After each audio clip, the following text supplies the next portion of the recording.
Hello friends, কেমন আছেন আপনারা সবাই? আশা করছি সবাই খুব ভালো আছেন। তো সরস্বতী পুজোর আরেকটা ভিডিও নিয়ে চলে এসেছি। তো এটার মধ্যে দেখুন, এখানে আমার পুজোর সব জোগাড় হয়ে গেছে। আমাদের সব কিছুই সাজিয়ে নিয়েছি, ঠাকুর বসিয়ে দিয়েছি, তাকে মালা পরিয়ে দিয়েছি, খইয়ের মালা আর রজনীগন্ধার মালা পরিয়ে দিয়েছি।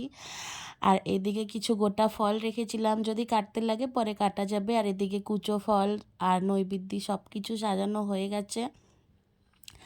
আর এদিকে প্রিয়াংশকেও স্নান টান করে রেডি করিয়ে দিচ্ছি। আর আমি তো রেডি হয়েই গেছি। আর আমি স্যুট পরেছিলাম, শাড়ি পরে এত কাজ করা অসুবিধা হয়ে যায়, শাড়ি পরার অভ্যাস অতটা নেই, যার জন্য স্যুট পরে নিয়েছিলাম হোয়াইট কালারের একটা। আর এখানে হারমোনিয়াম আর বাবুর বই খাতা সব কিছু রাখা হয়ে গেছে। আর এদিকে মিষ্টি। আর আমার প্রিয়াংশ দেখুন ঠাকুরের ওখানে খালি ফুলই দিচ্ছে, গাছের থেকে ফুল নিয়ে আসছে ছাদের থেকে আর ঠাকুরকে দিচ্ছে একটা একটা করে, দেখতেই পারছেন। ওই দেখুন, তো খুব এনজয় করছিল পুজোটাকে আর বারবার প্রণাম করছিল। তো সরস্বতী পুজোটা আপনারা কীরকম করে কাটালেন অবশ্যই কিন্তু কমেন্ট করে জানাবেন। আর এই দেখুন আমাদের ঠাকুরের পুজোর জায়গা। তো এখানে মা লক্ষ্মী আর গুরুদেব আছে। তো দেখতেই পারছেন কেমন লাগছে ঠাকুরের জায়গাটা, অবশ্যই কিন্তু জানাবেন। আর ভিডিওটা যদি ভালো লেগে থাকে অবশ্যই কিন্তু লাইক করবেন, চ্যানেলটাকে সাবস্ক্রাইব করবেন।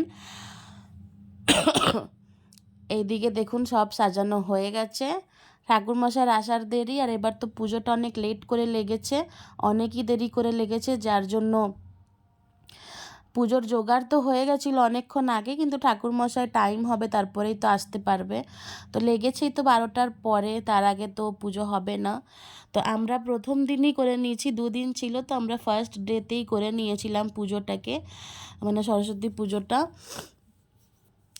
তো বাস ঠাকুরমশাই আসলে আমাদের পুজো হয়ে যাবে কমপ্লিট। তো প্রিয়াংশকে খাইয়ে দিয়েছিলাম। তো এখানে দেখুন ঠাকুরমশাই টাইমে চলেই এসেছে। আর এই যে পুজো শুরু হয়ে গেছে, তো প্রিয়াংশকেও খাইয়ে দিয়েছিলাম। আর ও তো এক সেকেন্ড স্থির থাকছিল না, বারবার এদিক ওদিক করছিল। আর আমি বারবার ওকে বলছিলাম বাবু হয়ে বসতে, তো কিছুক্ষণ বাবু হয়ে বসছিল, আবার পা ছড়িয়ে ছিটিয়ে বসছিল। মানে ওর এত চঞ্চল ও যে কিছু বলার নেই। তো দেখতেই পারছেন পুজো চলছে এখানে। এরপরে আসছে কিন্তু শিবরাত্রি, ওটারও ব্লগ আসবে, তো সাথে থাকার জন্য কিন্তু অবশ্যই চ্যানেলটাকে সাবস্ক্রাইব করে নেবেন। তো এখানে নিয়ম নিষ্ঠাভাবে পুজো চলছে। আর এরপরে আরতি চলছে, দেখুন আরতি হচ্ছে। তো প্রিয়াংশ অঞ্জলিও দিয়েছে আমাদেরই মতন, একদম শান্তভাবে চোখ বন্ধ করে, ওই জায়গাটা একদম চুপ, একদম স্থির ছিল। তো ভালো করে অঞ্জলি দিয়েছে। তো দেখতেই পারছেন পুজো আমাদের কমপ্লিট হয়ে গেছে। এদিকে আমরা একটুখানি ফল প্রসাদ খেয়ে নেবো, খেয়ে যাকে যাকে প্রসাদ দেওয়ার সবাইকে দিয়ে তারপরে আমরা নিচে চলে যাব, কারণ অনেকটাই লেট হয়ে গেছে, এবার কিন্তু খিদেও পেয়ে গেছে। তো এখানে ভাজা হচ্ছিল গরম গরম ফুলকপির বড়া। তো ফুলকপির বড়া দিয়ে কি হবে, তো দেখতেই পাচ্ছেন এক ডেচকি ভরা খিচুড়ি। এদিকে আমার বাবুর জন্য বেড়ে নিয়েছিলাম। তো খিচুড়িটা এই দেখুন আমি খুলে দেখাচ্ছি। তো এই দেখুন এক ডেকচি ভরা খিচুড়ি, এর মধ্যে কিন্তু মটরশুঁটি, সিম, গাজর, বিনস, মানে যা যা শীতের সবজি সব কিছুই আছে, ফুলকপি, এদিকে পাঁচমিশালির তরকারি, ঘ্যাট একটা। আর এদিকে প্রিয়াংশের জন্য বেড়ে নিয়েছি। আর এদিকে বড়া ভাজা চলছে, ও তো লাস্ট অব্দি আমাদের সাথে বসে খেয়েছে, কারণ বড়ার জন্য খালি বড়াই খেয়ে যাচ্ছে ও। তো ফুলকপির পকোড়া এই দেখুন, এদিকে চাটনি, পায়েস, খিচুড়ি।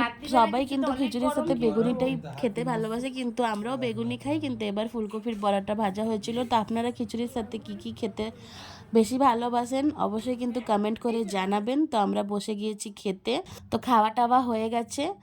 আর এরকম করেই পুজোটাকে সেলিব্রেট করলাম। আরেকজন তো বড়া খেয়েই যাচ্ছে সমানে। তো ভিডিওটা কেমন লাগলো অবশ্যই কিন্তু জানাবেন। টাটা, বাই বাই, দেখা হবে পরের ভিডিওতে।